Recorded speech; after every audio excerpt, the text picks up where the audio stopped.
انا بجد نفسي ان انا اعمل حاجه خاصه بيا انا. نفسي يعني اعمل حاجه كده ابذل مجهود فيها.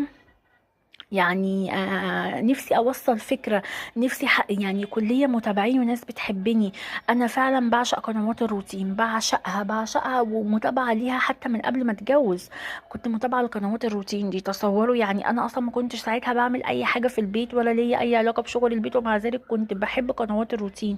وكنت حابه جدا جدا جدا ان انا لما اتجوز اعمل كده زيهم، مش اعمل قناه بس اعمل كده زيهم في بيتي. يعني انظم وارتب وانظف، وكل يوم اصحى الصبح يعني اعمل حاجه في بيتي. كنت حابه كده جدا.